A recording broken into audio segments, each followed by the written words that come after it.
ಅವರು 1 ವರ್ಷ ನಡೆಸಿದಾರಲ್ಲ ಈ ಸರ್ಕಾರ ಆಡಳಿತ, ಯಾರಿಗಾದರೂ ಸರಿ ಅನ್ಸಿದ್ಯಾ? 1 ವರ್ಷದಲ್ಲಿ ಸುಮಾರು 900 ಜನ ರೈತರು ಆತ್ಮಹತ್ಯೆ ಮಾಡ್ಕೊಂಡಿದ್ದಾರೆ. 900 ಜನ. ಕುಡಿಯೋ ನೀರಿಗೆ ಹಾಹಾಕಾರ.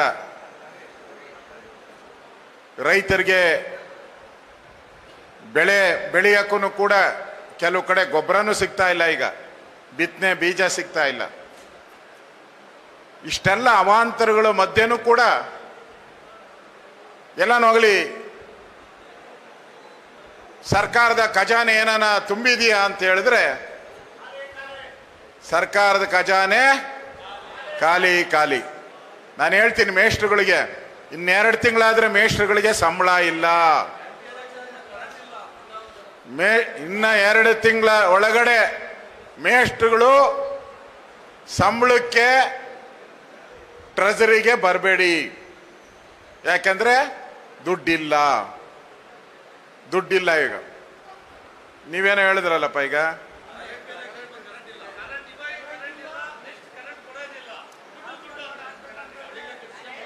ಒಟ್ಟಾರೆ ಈ ಸರ್ಕಾರ ಪಾಪರ ಔಟಿದೆ.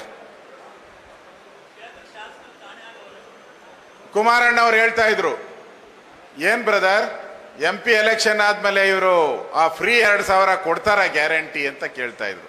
ಗ್ಯಾರಂಟಿ ಅಲ್ಲ, ಗ್ಯಾರಂಟಿ ಕೊಡೋದೇ ಇಲ್ಲ. ಎಲೆಕ್ಷನ್ಗೋಸ್ಕರ ಹೇಳಿದ್ದಾರೆ.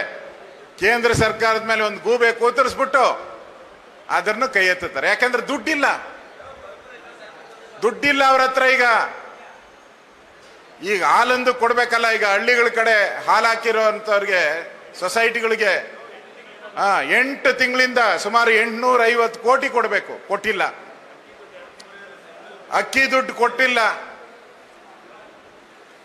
ಡ್ರೈವರ್ಗಳಿಗೆ ಸಂಬಳ ಇಲ್ಲ. ಆಂಬ್ಯುಲೆನ್ಸ್ ಡ್ರೈವರ್ಗೆ ಸಂಬಳ ಇಲ್ಲ. ಸಬ್ಸಿಡಿ ಮಕ್ಕಳು ಕೊಡ್ಬೇಕಾಯ್ತು, ಆ ಸಬ್ಸಿಡಿನೂ ಇಲ್ಲ.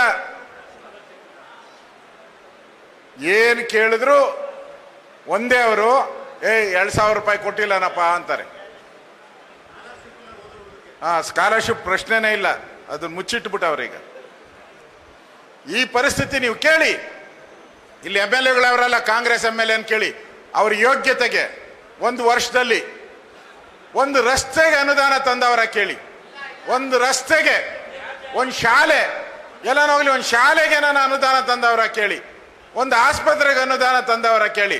ಹೇಳಿಲ್ಲ. ಮುಖ್ಯಮಂತ್ರಿ ಮನೆಗಳಿಗೆ ಹೋಗೋದು ಬಿಟ್ಟು 1 ವರ್ಷ ಆಗಿದೆ. MLAಗಳು ಯಾರು ಹೋಗಲ್ಲ. ಒಬ್ಬರ ಹತ್ರನೂ ಹಣ ತರುವಂತ, ಕ್ಷೇತ್ರದ ಅಭಿವೃದ್ಧಿ ಮಾಡುವಂತ ಶಕ್ತಿ ಒಬ್ಬ MLA, ಕಾಂಗ್ರೆಸ್ MLAಗೂ ಯಾರಿಗೂ ಉಳಿದಿಲ್ಲ ಇವತ್ತು.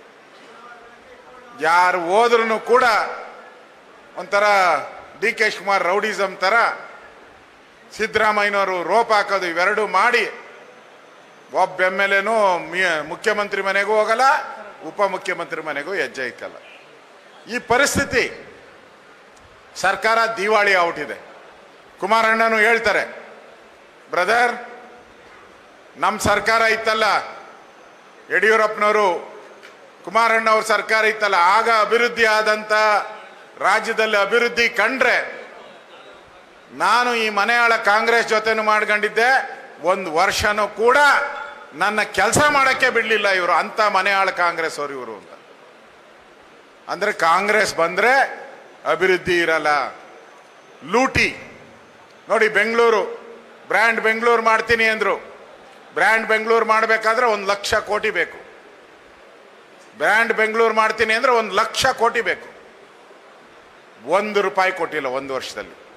ಒಂದೇ 1 ರೂಪಾಯಿ, 1 ರೂಪಾಯಿ ಅನುದಾನನೂ ಕೂಡ ಕೊಟ್ಟಿಲ್ಲ. ಅದಕ್ಕೆ ನಾಳೆ ನಾವು ಸ್ಟ್ರೈಕ್ ಮಾಡ್ತಾ ಇದ್ದೀರಿ. ಬೆಂಗಳೂರು ಟ್ಯಾಕ್ಸ್ ಪೇಯರ್ಸ್ ಅವರು ಮಾಡೋರಲ್ಲ, ಡೆಲ್ಲಿಗೆ ಹೋಗಿ ಕರ್ನಾಟಕದ ತೆರಿಗೆ ಕರ್ನಾಟಕಕ್ಕೆ ಅಂತ. ಈಗ ಬೆಂಗಳೂರವರು ಮಾಡ್ತಾ ಇದ್ದಾರೆ, ನಮ್ಮ ತೆರಿಗೆ ನಮಗೆ ಕೊಡಿ ಅಂತೇಳಿ. ಬೆಂಗಳೂರಿನ ತೆರಿಗೆ ಬೆಂಗಳೂರಿಗೆ ಅಂತ ಹೇಳಿದ್ರೆ ನೀವೊಂದು 50,000 ಕೋಟಿ ಕೊಡ್ಬೇಕಾಗ್ತೈತೆ. ಕೊಡಕ್ಕೆ ನಿಮ್ಮ ಹತ್ರ ಯೋಗ್ಯತೆ ಇದೆಯಾ? ಬ್ರ್ಯಾಂಡ್ ಬೆಂಗಳೂರು ಅಂತ ಮಾಡ್ತೀರಾ? ಅದೇನೋ ಸುರಂಗ ಮಾಡ್ತಾರಂತೆ, ದಕ್ಷಿಣದಿಂದ ಉತ್ತರದವರೆಗೂ ಸುರಂಗ ಅಂತೆ, ಭೂಮಿ ಒಳಗಡೆನೆ ಸುರಂಗ. ಏನಕ್ಕೆ? ಕಳ್ತನ ಮಾಡಿದ ದುಡ್ಡೆಲ್ಲ ಡೆಲ್ಲಿ ಕಳ್ಸಕ್ಕೆ, ಕಳ್ತನ ಮಾಡಿದ ದುಡ್ಡೆಲ್ಲ ಡೆಲ್ಲಿ ಕಳ್ಸಕ್ಕೆ ಇವರು ಸುರಂಗ ಹೊಡಿತಾರಂತೆ.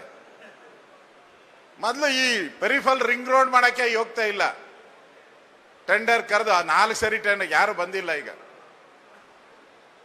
ಯಾಕಂದ್ರೆ ಕಾಂಗ್ರೆಸ್ ಖಜಾನೆಯಲ್ಲಿ ದುಡ್ಡಿಲ್ಲ ಅನ್ನೋದು ಎಲ್ಲರಿಗೂ ಗೊತ್ತಾಗ್ಬಿಟ್ಟಿದೆ. ಯಾರು ಕಾಂಟ್ರಾಕ್ಟರ್ಗಳು ಕೆಲಸ ಮಾಡಕ್ ಬರ್ತಾ ಇಲ್ಲ. ಮೊನ್ನೆ ಯಾರ ಶಿವರಾಮೇಗೌಡ ಹೇಳಿದ್ನಲ್ಲ ಬಾಯಿ ಬಡ್ಕ, JDS ನ ಮತ್ತು BJP ನ ಬೇರೆ ಬೇರೆ ಮಾಡ್ಬಿಡ್ಬೇಕು, ನಾನು ಹೋಗಿ ಮೋದಿಗೆ ಹೇಳ್ತೀನಿ ಅಂತ. ಯಾವ ಪಾರ್ಟಿಯಲ್ಲಿ ಅವರೇ ಗೊತ್ತಿಲ್ಲ ಇದು. ಅಂದ್ರೆ ಅರ್ಥ ಆಯ್ತಾ? JDS BJP ಒಂದಾಗಿದ್ರೆ ಇವರು ಬೇಳೆ ಬೇಯಲ್ಲ, ಇವರು ಮುಂದಿನ ಚುನಾವಣೆಯಲ್ಲಿ ಗೆಲ್ಲಲ್ಲ. ಅದು ಸ್ಪಷ್ಟವಾಗಿ ಗೊತ್ತಾಗಿದೆ. ಗೆಲ್ಲಲ್ಲ ಅನ್ನೋದು ಗ್ಯಾರಂಟಿ ಗೊತ್ತಿದೆ. ಅದಕ್ಕೆ ಈ ಐಡಿಯಾಗಳನ್ನ ಮಾಡ್ತಾ ಇದ್ದಾರೆ ಅವರು. ಏನಾದ್ರೂ ಮಾಡಿ ಈ JDS ಅನ್ನ BJPಯನ್ನ ಭಾಗ ಮಾಡಿಬಿಡ್ಬೇಕು, ಅವಾಗ ನಾವು ನೆಮ್ಮದಿಯಿಂದ ಇರ್ಬೋದು ಅಂತ ಕುತಂತ್ರ ಮಾಡ್ತಾವ್ರೆ. ಇದರಲ್ಲಿ ಎಕ್ಸ್ಪರ್ಟು ಸಿದ್ದರಾಮಯ್ಯನವರು ಈ ತರ ಕುತಂತ್ರ ಮಾಡೋದು. ಹಿಂದೆ ಪರಮೇಶ್ವರನ್ನ ಸೋಲಿಸಿದ್ದು ನೀವೆಲ್ಲ ನೋಡಿದ್ದೀರ. ಚುನಾವಣೆ ಆದ್ಮೇಲೆ, ಈ ಪಾರ್ಲಿಮೆಂಟ್ ಚುನಾವಣೆ ಆದ್ಮೇಲೆ ಯಾರ್ಯಾರ ಬಂಡವಾಳ ಏನೇನೋ ಅನ್ನೋದು ಗೊತ್ತಾಗ್ತೈತೆ. ಯಾರಿಗಾನ ಡೌಟ್ ಇದೆಯಾ ಮೋದಿ ಪ್ರಧಾನಮಂತ್ರಿ ಆಗೋದು ಡೌಟ್ ಅಂತ ಯಾರ್ಯಾರಿಗೂ ಇದೆಯಾ? ಯಾರಿಗೂ ಇಲ್ಲ. ಯಾರಿಗಾರು ಇದೆಯೇನಪ್ಪ? ಯಾರಿಗಾದ್ರು ಇದೆಯಾ? ಯಾರಿಗೂ ಇಲ್ಲ. ಸಣ್ಣ ಮಗುನು ಕೇಳಿದ್ರೆ ಹೇಳ್ತದೆ ಮೋದಿ ಮೋದಿ ಮೋದಿ ಅಂತ. ಎಲ್ಲ ಸಮೀಕ್ಷೆಗಳು ಇವತ್ತು ಮೋದಿ ಮತ್ತೊಮ್ಮೆ ಪ್ರಧಾನಮಂತ್ರಿ ಆಗ್ತಾರೆ. ಮೋದಿ ಮತ್ತೊಮ್ಮೆ ಪ್ರಧಾನಮಂತ್ರಿ ಆದ್ರೆ ನಿಮ್ ಸರ್ಕಾರ ಗಟ್ಟಿಗಿರ್ತದ? ಫಸ್ಟ್ ನೋಡ್ಕೊಳ್ಳಿ, ಫಸ್ಟ್ ಗಟ್ಟಿಗಿರ್ತದ ನೋಡ್ಕೊಳ್ಳಿ. ಜನನೇ ತೀರ್ಮಾನ ಮಾಡ್ಬಿಟ್ಟವ್ರೆ ಈ ಸರ್ಕಾರ ಬೇಡ. ಕಾಂಗ್ರೆಸ್ MLA ಹೇಳ್ತಾರೆ ದರಿದ್ರ ಸರ್ಕಾರ ಇದು, ನಮ್ ಸರ್ಕಾರ ಅಂತ ಹೇಳ್ಗಣಕ್ ನಾಚಿಕೆ ಆಗ್ತೈತೆ. ಒಂದು ಅಭಿವೃದ್ಧಿ ಕಾರ್ಯ, ಒಂದು ರಸ್ತೆ ಕೊಟ್ಟಿಲ್ಲ, ಒಂದು ಆಸ್ಪತ್ರೆ ಕೊಟ್ಟಿಲ್ಲ ನಮ್ಗೆ.